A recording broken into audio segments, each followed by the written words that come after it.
हम सीएपीएफ के जवान हर मुश्किल हालात में देश की सुरक्षा के लिए डटे रहते हैं। तो क्या हम आर्म्ड फोर्सेस नहीं हैं? और अगर हैं, तो क्या हमें ओपीएस नहीं मिलनी चाहिए? बर्फीली चोटियों से लेकर तपते रेगिस्तान तक, नक्सलवाद के गढ़ से लेकर संसद की सुरक्षा तक, देश का वो कौन सा कोना है जहां हमारे सीएपीएफ के जवान तैनात नहीं हैं? सीआरपीएफ हो, बीएसएफ हो, सीआईएसएफ, आईटीबीपी हो, एसएसबी और आसाम राइफल्स, ये सिर्फ नाम नहीं है, देश की सुरक्षा की पहली दीवार हैं। लेकिन सोचिए, जो जवान देश के लिए अपनी जवानी कुर्बान कर देता है, क्या उसके बुढ़ापे की सुरक्षा यानी पेंशन का हक उसे नहीं मिलना चाहिए? आज का ये वीडियो आपके, आपके परिवार और आपके भविष्य के लिए बेहद जरूरी है। साथियों, आज हम बात करेंगे सीएपीएफ की ओपीएस की लड़ाई, कोर्ट के ताजा हालात और आने वाले 8वें वेतन आयोग में छिपी उम्मीदों के बारे में। साथियों, अगर आप वर्दी पहनते हैं या वर्दी वाले परिवार से हैं, तो इस वीडियो को अंत तक जरूर देखिए, क्योंकि यह लड़ाई सीधे आपके हक की है। साथियों, आज के इस वीडियो को मैं 4 महत्वपूर्ण बिंदुओं में कवर करूंगा।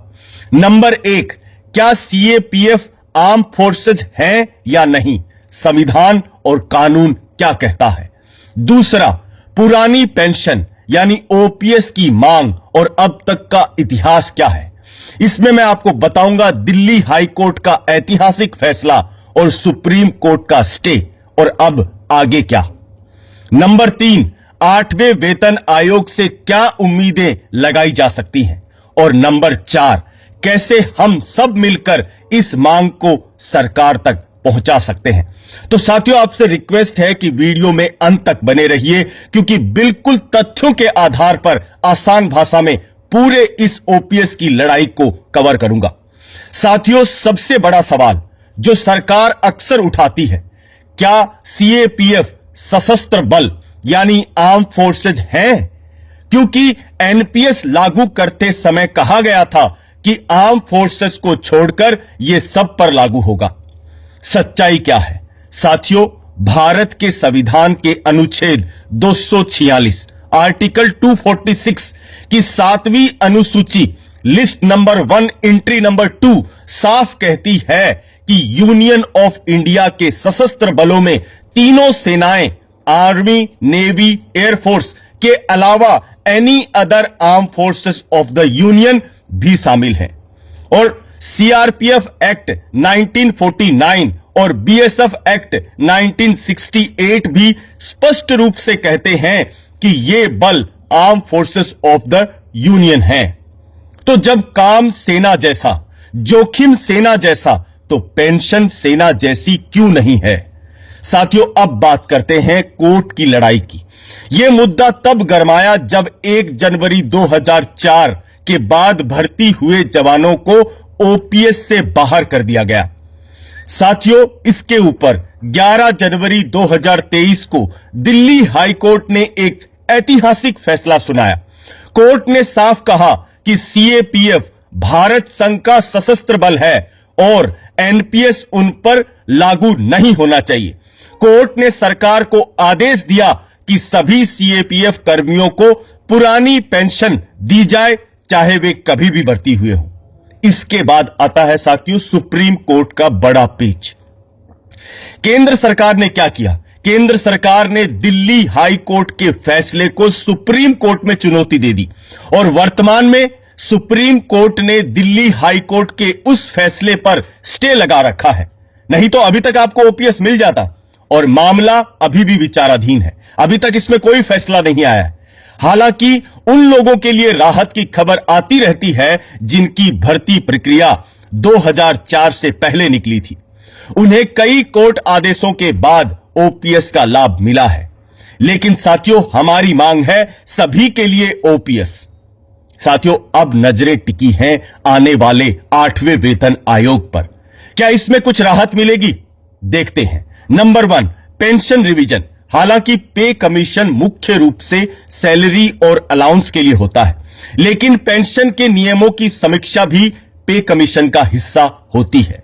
दूसरा, यूपीएस का प्रभाव। हाल ही में सरकार ने यूपीएस की घोषणा की थी, जो एनपीएस से बेहतर है ऐसा सरकार कहती है, लेकिन यह ओपीएस नहीं है। 8वें वेतन आयोग में सीएपीएफ के संगठन यह दबाव बना सकते हैं कि अगर सेना को ओपीएस मिल रही है तो पैरामिलिट्री को इससे अलग क्यों रखा गया है, सीएपीएफ के संगठनों को इससे अलग क्यों रखा गया है। तीसरा, फिटमेंट फैक्टर। उम्मीद है कि फिटमेंट फैक्टर 1.92 से बढ़कर 2.28 या उससे भी अधिक हो सकता है, जिससे आपकी बेसिक सैलरी बढ़ेगी और उसका सीधा असर आपके रिटायरमेंट बेनिफिट पर पड़ेगा।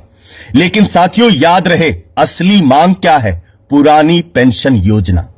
साथियों, अभी आते हैं, आज का जो दौर है वो सोशल मीडिया का है।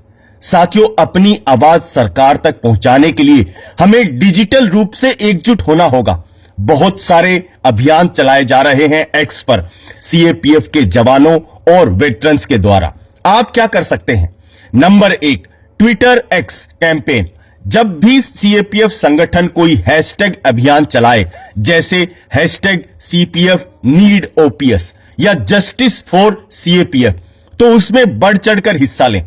दूसरा, पीएमओ और गृह मंत्रालय को टैग करें। अपनी बात शालीनता और तथ्यों के साथ रखें। उन्हें याद दिलाएं कि देश की आंतरिक सुरक्षा आपके कंधों पर है। और तीसरा, ई मेमोरेंडम। अपने स्थानीय सांसद एमपी को ज्ञापन सौंपें और उनसे संसद में यह मुद्दा उठाने का अनुरोध करें। साथियों, अंत में मैं इतना ही कहना चाहूंगा कि एक जवान जो 60 साल की उम्र तक अपनी जवानी के सुनहरे दिन बंकरों और जंगलों में बिता देता है, उसे बुढ़ापे में शेयर बाजार के भरोसे नहीं छोड़ा जा सकता। यह मांग सिर्फ पैसों की नहीं, यह मांग है सम्मान और सुरक्षा की। साथियों, आपकी क्या राय है? क्या आपको लगता है कि सरकार को सुप्रीम कोर्ट के फैसले का इंतजार किए बिना सीएपीएफ को आर्म फोर्सेस मानकर ओपीएस दे देनी चाहिए? नीचे कमेंट बॉक्स में यस या नो लिखकर अपनी राय जरूर बताएं। साथियों, अगर आपको यह वीडियो जानकारी पूर्वक लगा, अच्छा लगा, तो इसे अपने हर साथी, हर ग्रुप और हर बैरक तक पहुंचाएं। साथियों, वीडियो को लाइक करें और ज्यादा से ज्यादा शेयर करें और ऐसे महत्वपूर्ण मुद्दों की अपडेट के लिए हमारे चैनल को सब्सक्राइब करना ना भूलें। साथियों, फिर मिलेंगे एक महत्वपूर्ण अपडेट के साथ। तब तक के लिए जय हिंद, जय भारत, वंदे मातरम।